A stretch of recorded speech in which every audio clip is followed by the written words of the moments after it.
Hello मित्रांनो, सर्वात आधी मी तुम्हा सगळ्यांना एक छोटीशी विनंती करू इच्छिते, की व्हिडिओ पाहिल्यानंतर कृपया माझ्या चॅनेलला नक्की सबस्क्राईब करा. हे व्हिडिओ बनवण्यासाठी मी खूप मेहनत घेते आणि याच माध्यमातून मी माझा खर्च चालवते. जे कोणी माझ्या चॅनेलला सबस्क्राईब करतील, त्यांच्यासाठी मी मनापासून प्रार्थना करते, की त्यांचे आयुष्य खूप सुंदर, समृद्ध, आनंदी आणि सुखी होवो. प्लीज माझ्या चॅनेलला नक्की सबस्क्राईब करा. माझं नाव गणेश अडीस एका प्रायव्हेट कंपनीत मध्यम पदावर नोकरी करतो. आयुष्य साधम आणि व्यवस्थित चाललं होतं. 2 वर्षापूर्वी प्रियाशी लग्नात आलम. प्रिया माझी बायको गोरी मोठ्या डोल्यांची, हसली की सगळ्या घरात एक वेगळीच पसरते. तिच्याशी बोलताना, तिच्या जवळ बसताना मला नेहमीच एक प्रकारची शांतता मिळते. आमचं लग्न लव्ह मॅरेज होतं, त्यामुळे सुरुवातीचे दिवस खूप रोमॅन्टिक गेले. पण आमचं घर फक्त आमच्या दोघांचं नव्हतं. प्रियाची आई म्हणजे माझ्या सासूबाई सविताबाई 45 करालीच्या आसपास असेल, पण त्यांच्यात अजून एक वेगळीच आकर्षकता होती. उंच भरदार शरीराची, येसान थोडंसं पांढरं मिसळलेलं तरीही ते त्यांना अधिक देखणं बनवत. त्यांच्या चालण्याचा थोडासा मंद आणि आत्मविश्वासपूर्ण ठेका बोलताना, त्यांचा मऊ आवाज आणि विशेष म्हणजे त्यांच्या नजरेत एक अनुभवी स्त्रीची खोली. प्रियाचे बाबा वारले होते, त्यामुळे त्या आमच्याकडे राहत होत्या. मी त्यांना नेहमी आदराने सासूबाई म्हणतो. आणि प्रियाची लहान बहीण रिया 23 वर्षांची, कॉलेज नुकती संपवलेली, ही तर अगदी उलट आहे. खेळकर, बोलकी, नेहमी हसणारी आणि थट्टा करणारी. उंच बारीक कमर आणि तिच्या डोळ्यात एक शैतानी चमकती. मला जिजू म्हणते, पण त्या जिजूमध्ये आता काहीतरी वेगळंच मिसळू लागले. आम्ही चौघे एका मोठ्या 3 बेडरूमच्या फ्लॅटमध्ये राहतो. सकाळी मी आणि प्रिया ऑफिसला निघतो. सविताबाई घर सांभाळतात आणि रिया कधी कधी जॉब शोधण्यासाठी बाहेर जाते. सुरुवातीला सगळं अगदी नॉर्मल होतं. सकाळी प्रियाला ऑफिसला सोडायला जाताना मी तिला हलकंच किस करायचो. रात्री बेडरूममध्ये आमची छोटीशी रोमॅन्टिक दुनिया असायची. पण हळूहळू मला जाणू लागलं की घरातील हवा बदलते. एक सकाळ मी ब्रेकफास्ट टेबलवर बसलो होतो. प्रिया अजून तयार होत होती. सासूबाई चहा आणि पराठे देत होत्या. त्यांच्या हलका पिवळा साडीचा ब्लाऊज थोडासा घट्ट होता. जेव्हा त्या माझ्यासमोर वाकल्यात, तेव्हा त्यांचा गला आणि भरदार वक्षस्थल क्षणभर दिसली. मी नकलत बघत राहिलो. मनात एक विचित्र लहर उठली. मी स्वतःलाच म्हणालो, गणेश, त्या तुझ्या सासूबाई आहेत. काय विचार करतोयस काय गणेश? चहा थंड होतंय. त्यांनी हलक्या हास्याने म्हटलं. त्यांच्या डोळ्यात एक क्षणभर वेगळीच चमक होती. हो सासूबाई. मी घाईघाईने चहा घेतला. दुसऱ्या दिवशी रियाचा नंबर आला. ती सकाळी योगा करत होती. आमच्या लिव्हिंग रूममध्ये चटाई पसरून टाईट ब्लेन लेगीस आणि छोट्या क्रॉप टॉपमध्ये घामणे तिचे पोट आणि मान चमकत होती. तिने मला पाहिलं आणि हसली. जिजू, असं नाही ते तुम्हालाही थोडं एक्सरसाइज करायला हवं ऑफिसमध्ये. बसून बसून पोट आलं तुझं. मी हसत म्हणालो, अरे रिया, मी 28 वर्षांच्या झालोय आता. हे सगळं काय वय काय करतम, शरीर तर अजून तरुण आहे ना. ती डोळे चमकावून म्हणाली आणि पुन्हा योगा पोजमध्ये गेली. तिच्या कमरेच वलन आणि पाठीत सौंदर्य पाहून माझा श्वास थोडा जड झाला. मी स्वतःला समजावलं, ही प्रियाची बहीण आहे. काय चाललंय तुझ्या डोक्यात रात्री? प्रियाशी जवळीक होताना सुद्धा माझ्या मनात सविताबाई आणि रियाचे चेहरे येत होते. प्रिया मला घट्ट धरून होती.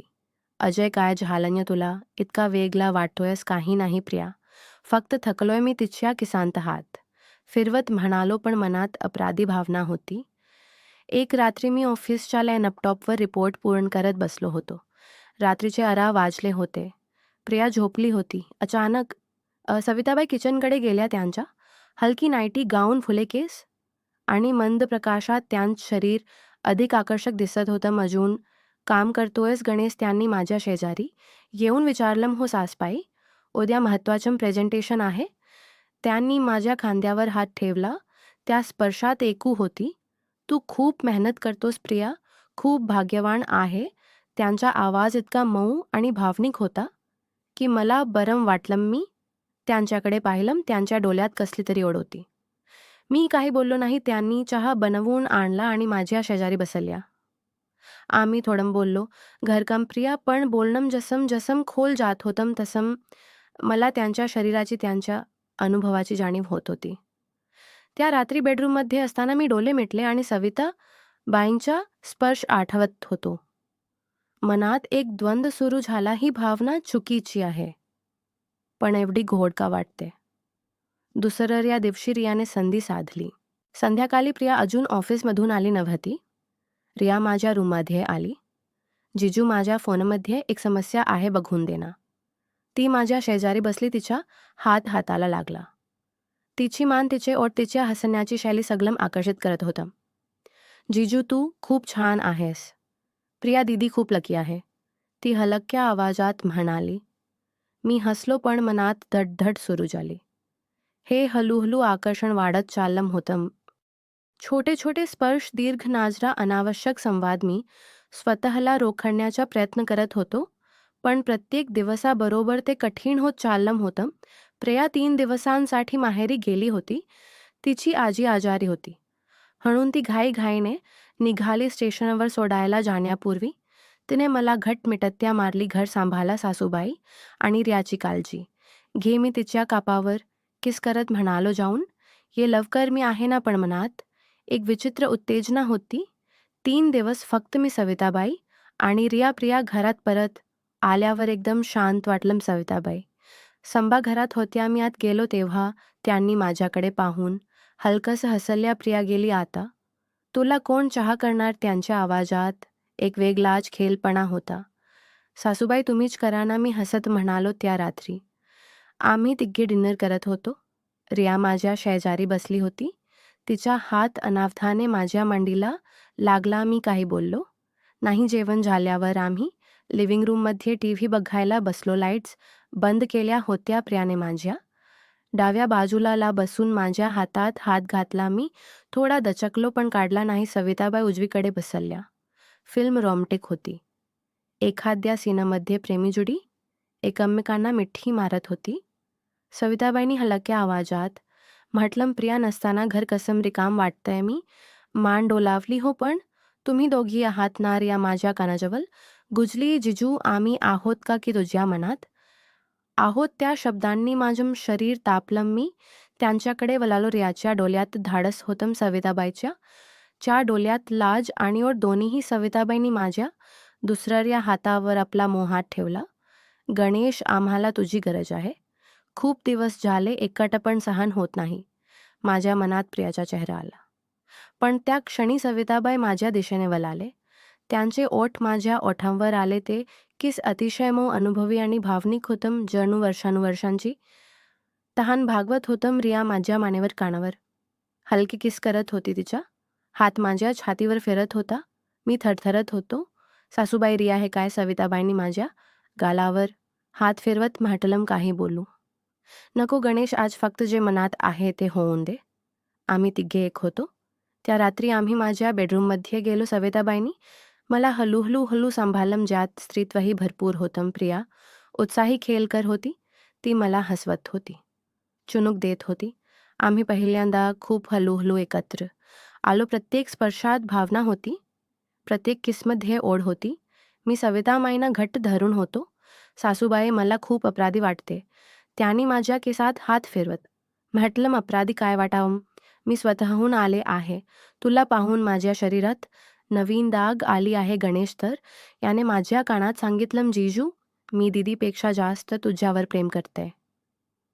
तू फक्त बहीण समजू नकोस. त्या रात्री आम्ही दोनदा एकत्र झालो. पहिली वेळ भावनिक आणि हळू होती. दुसरी भेट जरा उत्कट आणि प्रत्येक वेळी दोघींना सांभाळत होतो. सविताबाई मला मार्गदर्शन करत होत्या. प्रिया मला उत्तेजित करत होती. घाम, हलके श्वास, कुसबिजलेले शब्द आणि मधूनच प्रियाची आठवण येत होती. दुसऱ्या दिवशी सकाळी मी जागा झालो तेव्हा दोघी माझ्या बाजूला झोपल्या होत्या. सविताबाई माझ्या छातीवर डोक ठेवून होत्या. प्रिया माझ्या हाताला घट्ट धरून होती. मला एक विचित्र शांतता वाटली, पण मनात द्वंद्वही होतं. प्रियाला हे कळलं तर काय होईल? दिवसभर आम्ही एकमेकांच्या जवळ राहिलो. सविताबाईंनी मला खास जेवण बनवून दिलं. प्रिया माझ्यासोबत छातीवर बसून गप्पा मारत होती. जिजू तू आता आमच्या आहेस फक्त आमच्या, ती म्हणाली. संध्याकाळी सविताबाईंनी मला एकट बोलावलं. गणेश, मी तुझी सासू आहे, पण आता मी तुझी स्त्री वाटते. तुला राग येत असेल तर सांग. त्यांचे डोळे पाणवले होते. मी त्यांना मिठी मारली. सासूबाई, मला राग येत नाही, फक्त खूप गोंधळलेलो आहे. पण तुमच्यासोबत खूप बरं वाटतं त्या रात्री. पुन्हा आम्ही तिघे एकत्र झालो. यावेळी जास्त भावनिक मुली होती. आम्ही फक्त प्रेम केलं नाही तर एकमेकांची मनही जोडली. प्रिया परत येण्याच्या एक दिवस आधी आम्ही तिघे एकमेकांना घट्ट मिठी मारून बसलो. मी मनातल्या मनात म्हणालो, हे कदाचित चुकीचे आहे, पण आता मागे जाणे शक्य नाही." प्रिया परत आली. स्टेशनवर तिला घ्यायला गेलो तेव्हा तिने मला घट्ट मिठी मारली. "खूप मिस केलं तुला गणेश." तिच्या डोळ्यात प्रेम होतं. मी तिच्या कपाळावर किस करत म्हणालो मीही, पण मनात एक अपराधी भावना होती. 3 दिवसात सविताबाई आणि रियाशी जे घडलं होतं ते माझ्या डोक्यात फिरत होतं. घरी आल्यावर सविताबाईंनी प्रियाला जवळ घेतलं. "आलीस का बाला, आजी कशी आहे?" त्यांचा आवाज अगदी नॉर्मल होता, पण माझ्याकडे पाहताना त्यांच्या डोळ्यात एक गुप्त चमक होती. प्रियाला मिठी मारून दिली. "तू नसताना खूप बोरिंग झाला," असं म्हणाली. मी हसलो, पण आतून घाम फुटला होता. रात्री प्रियाशी एकांतात होतो. तिने मला जवळ ओढलं. आम्ही प्रेम केलं. तिच्या शरीराची ओळख, तिचा स्पर्श सगळं माहिती होतं. पण यावेळी माझ्या मनात सविताबाईचे अनुभवी किस आणि रियाची खेल उत्तेजना येत होती. प्रिया म्हणाली, "आज तू खूप वेगळा वाटतोय गणेश, काही झालंय का?"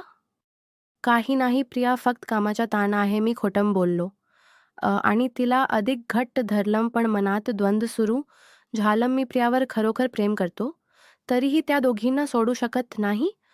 दुसऱ्या दिवशी सकाळी सविताबाईंनी मला स्वयंपाकघरात एकट पकडलं. "गणेश, प्रिया आली म्हणून मित्र दूर राहीन असं समजू नकोस.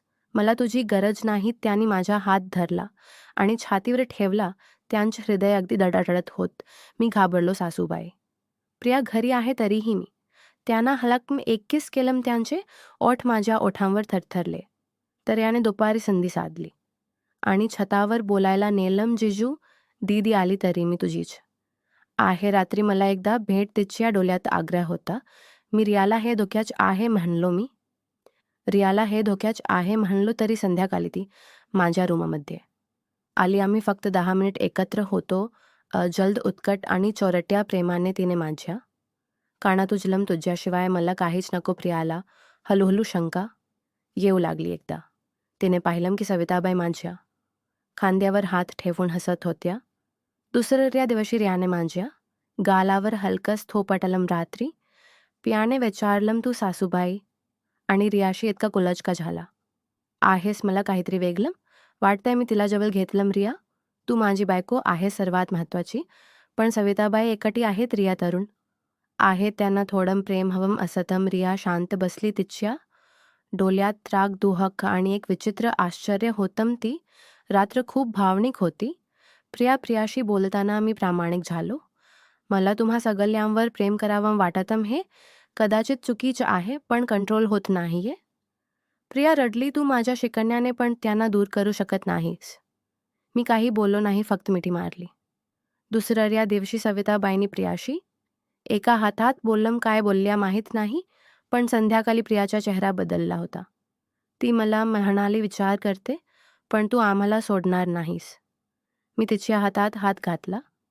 "कधीही नाही." प्रियाने रात्री मला एकट भेटून म्हटलं, "जिजू, आता सगळं उघड होईल आणि मग आपण चौघे एकत्र राहू." मनात प्रेम, अपराध, उत्तेजना आणि भय यांचा गोंधळ होता. एक गोष्ट नक्की होती, आता मागे फिरणं अशक्य झालं होतं. शेवटी तो दिवस आला. रियाने स्वतः प्रस्ताव ठेवला, "आपण सगळे एकत्र राहूया, एक खरं कुटुंब म्हणून." तिच्या डोळ्यात संकोच आणि एक नवीन स्वीकृती होती. सविताबाई आणि रियाने होकार दिला. आम्ही चौघे एकत्र बसलो आणि मन मोकळं केलं. अपराधी भावना, भीती सगळं बोलून झालं. आता फक्त प्रेम आणि एकमेकांवर विश्वास शिल्लक होता. ती रात्र आमच्या आयुष्यातील सर्वात खास रात्र ठरली. आम्ही सर्वात मोठ्या बेडरूममध्ये होतो. मंद लाईट, हलकी सुगंधी अगरबत्ती आणि फक्त आमच्या 4 जणांचं जग. प्रथम प्रियाने मला जवळ घेतलं. "तू माझ्याच आहेस गणेश." ती कुजबुज. आम्ही हळूहळू प्रेम केलं. तिच्या डोळ्यात डोळे घालून तिच्या प्रत्येक श्वासात तिचं प्रेम जाणवत होतं. नंतर सविताबाई आल्या, त्याने मला मिठी मारली. आज मीच तुझी पूर्ण स्त्री आहे गणेश, काहीही लपू नकोस. त्यांचा स्पर्श अनुभवी आणि भरलेला होता. त्यांनी मला प्रेमाने सांभाळलं. प्रत्येक किसमध्ये वर्षानुवर्षांच्या एकाटेपणाची तहान भागत होती. मी त्यांच्या केसात हात फिरत होतो आणि मनात विचार येत होता, ती स्त्री माझी सासू नाही तर माझी प्रेमिका आहे. प्रियाने मग संधी साधली. ती खेळकर आणि उत्साही होती. विजयू, आता मी तुझी तरुण प्रेमिका, ती हसत म्हणाली. तिच्या स्पर्शात तरुणाईची होती. आम्ही एकमेकांना चुनूक देत हसत खिदलत प्रेम केलं, पण नंतर सगळं एकत्र झालं. त्या तिघींनी मला पूर्ण घेरलं. सलग 6 वेळा आम्ही एकत्र होतो, प्रत्येक वेगवेगळ्या भावनेने. पहिली वेळ फक्त मौस्पर्श हीच आणि एकमेकांना जाणवणे कोणतीही घाई नव्हती. दुसरी सविताबाईंच्या मार्गदर्शनाने खूप खोल आणि भावने. तिसरी वेळ रियाने खेळकर उत्तेजनेने, हास्य आणि उमगाने भरलेली. चौथी वेळ प्रियाशी, ज्या तिने स्वतःहून सगळ्या भावना व्यक्त केल्या. पाचवी वेळ सविताबाईच्या मातृत्वपूर्ण प्रेमाने, ज्यात मी पूर्ण शरण गेलो होतो. सहावी वेळ तिघी एकत्र मिळून पूर्ण समर्पणाने घाम आसू कुजबुजलेले मी. तुझी आहे असा तू आमच्या आहेस असे शब्द आणि प्रेमाच्या महासागर. रिया माझ्या कानात म्हणाली, हे चुकीचं असलं तरी मला बरं वाटत नाही. सविताबाई रडत हसत म्हणाल्या, गणेश तू पुन्हा जिवंत केलंस. रिया माझ्या छातीवर डोकं ठेवून म्हणाली, जिजू आता कधीही सोडू नकोस आम्हाला. दुसऱ्या दिवशी सकाळी आम्ही चौघे एकमेका यांना घट्ट मिठी मारून बसलो. रिया चहा करत होती, सविताबाई जेवण बनवत होत्या आणि रिया माझ्या शेजारी बसून माझा हात धरून होती. घरात एक नवीन शांतता आणि ऊब निर्माण झाली होती. मी मनातल्या मनात म्हणालो, हे जगाला चुकीचं वाटेल पण आमच्यासाठी हे खरं प्रेम आहे. आम्ही एक कुटुंब झालो होतं. का असामान्य पण खूप घट्ट बांधलेलं कुटुंब. आता आमचं आयुष्य वेगळं आहे. दिवसभर प्रत्येकजण आपली जबाबदारी पार पाडतो, पण रात्री आम्ही एक होतो. प्रेम, भावना, इच्छा यांच्याचा सुंदर मिलाप झाला आहे. मी गणेश आता फक्त एकटा नाही तर 3 हृदयांच्या मलाच आहे. ही कथा संपली नाही. आमचं प्रेम अजून चालूच आहे आणि चालूच राहील. मित्रांनो, मला आशा आहे की तुम्हाला आमची कथा आवडली असेल. जर तुम्हाला आमची कथा आवडली असेल तर व्हिडिओला लाईक करा. चॅनलवर नवीन आला असाल तर चॅनलला सबस्क्राईब करा आणि हो, कृपया नोटिफिकेशन बेल दाबायला अजिबात विसरू नका, जेणेकरून पुढील अपडेट सर्वप्रथम तुम्हाला मिळेल. आपण संपूर्ण कथा वाचली, ऐकली त्याबद्दल आपले सर्वांचे मनापासून आभार.